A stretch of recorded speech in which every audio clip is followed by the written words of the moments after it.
Hot Choice questions ba to? for that special someone. Hot question. New day. New bag. So ito na yung final. Boy, abunda pala ako. Pwede ba naming makita si Agiluz?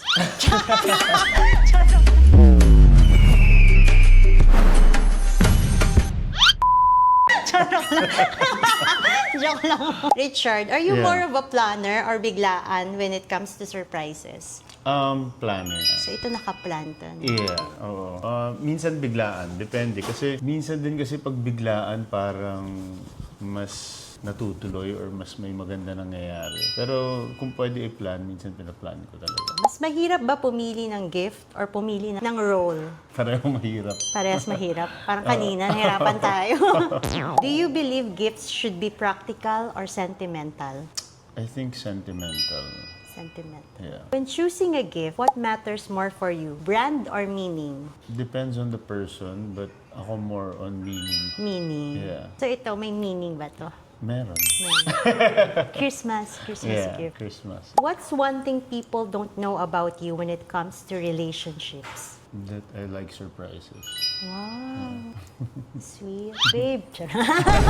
You like surprises daw. Wow. You've played so many intense roles. Ito medyo personal. Is there one character that stayed with you even after filming? Or sinong character yung pinaka-unforgettable for you? I think there's two. Ooh. Oo. Yung first na major hit ko with GMA was Mulawin. So, Agiluz. Si Yung binanggit Agiluz. mo kanina.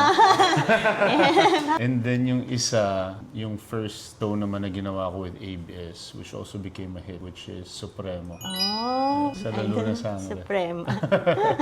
Pinaka-gusto ko yung Incognito. Talaga. Mas romantic ka ba on screen or in real life? I think I'm a romantic in real life. Real life. Yeah. Wow. Mukha nga. Last question. Ano ang mga aabangan namin sa'yo? So, if you still have the chance to watch Shake, Rattle, and Roll, nasa movie siya ngayon, so panoorin ninyo. And then, I have a new teleserye with Gerald Anderson for 2026 sa ABS-CBN. And then I have another movie with Regal in 2026. Kabang-abang din. Soon to be announced pala. Yeah, Palang. to be Bawal announced pa. pala. Bawal. Thank you so much. Thank you so much, Thank you Nen. for Thank gracing you. our showroom. Super nice show. Ikaw yung pinaka-first na celebrity na nag-guest namin dito sa bago namin showroom. Wow, Yes. buena mano pala Yes, ako. buena naman. Kaya we are all excited. Thank you. Thank you. Thank you. Thank Nice you so meeting much. you. New day, new bag.